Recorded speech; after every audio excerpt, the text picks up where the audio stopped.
حکومت اور P T I کے درمیان ہائی لیول رابطہ۔ اب سب کی نظریں ایپیکس کمیٹی کے اجلاس پر۔ انصار عباسی کی تہلکہ خیز رپورٹ۔ کسی بھی ممکنہ بریک تھرو کے لیے حکومت کی ایک اہم شخصیت اور پی ٹی آئی کے درمیان ہائی لیول رابطہ ہوا ہے۔ ایک باخبر ذریعے نے بتایا کہ ابتدائی رابطہ مثبت تھا۔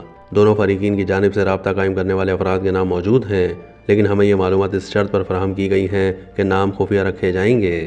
کہا جاتا ہے کہ اس وقت ان ناموں کا انکشاف پی ٹی آئی اور حکومت یعنی بالخصوص اسٹیبلشمنٹ کے درمیان معاملات کو خوش اسلوبی سے طے کرنے کی کوششوں کو بیکار کر سکتا ہے۔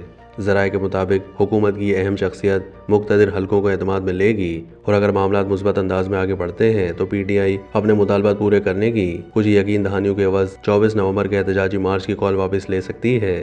کہا جاتا ہے کہ منگل کو ہونے والا ایپیکس کمیٹی کا اجلاس اس بات کا تعین کرنے کے لیے بے حد اہم ثابت ہو سکتا ہے کہ دونوں فریق بات چیت کریں گے یا پھر کشیدگی جاری رہے گی۔ وزیر اعلیٰ خیبر پختونخوا علی امین گنڈاپور پہلے ہی بتا چکے ہیں کہ وہ ایپیکس کمیٹی میں Imran Khan, P T I اور پارٹی اور ملٹری اسٹیبلشمنٹ کے درمیان جاری کشیدگی کا معاملہ اٹھائیں گے۔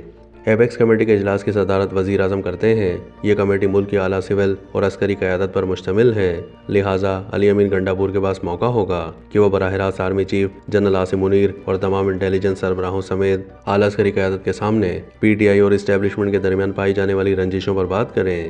کہا جاتا ہے کہ دونوں فریقین کے درمیان مذاکرات کا فیصلہ ہونے کی صورت میں بات چیت پی ٹی آئی اور حکومت کے درمیان ہوگی۔ ممکن ہے کہ ملٹری اسٹیبلشمنٹ اس بات چیت کا حصہ نہ ہو، لیکن پی ٹی آئی سے متعلق معاملات میں حکومتی مذاکرات کاروں کو کسی بھی بات پر اتفاق سے پہلے ملٹری اسٹیبلشمنٹ کی منظوری درکار ہوگی۔ ایک ذریعے کے مطابق پی ٹی آئی کے رہنما عوام میں چاہے کچھ بھی کہیں، لیکن یاد رکھنا چاہیے کہ بات چیت کی صورت میں ان کے مطالبات فوری طور پر پورے نہیں ہوں گے۔ فی الحال بات چیت کا عمل شروع ہونا ایک بہت بڑی پیش رفت ہو سکتی ہے۔ کہا جاتا ہے کہ مذاکراتی عمل کا آغاز پی ٹی آئی کو 24 نومبر کو اسلام آباد تک اپنا احتجاجی مارچ واپس لینے پر قائل کر سکتا ہے۔ پارٹی نے اعلان کر رکھا ہے کہ مطالبات کی منظوری تک دھرنا ہوگا۔ تحریک انصاف کا دعویٰ ہے کہ وہ اسلام آباد میں بڑا شو کرے گی۔ پارٹی فوجی اسٹیبلشمنٹ کے ساتھ محاذ آرائی کی مشکلات اور سیاسی نتائج سے تھک چکی ہے۔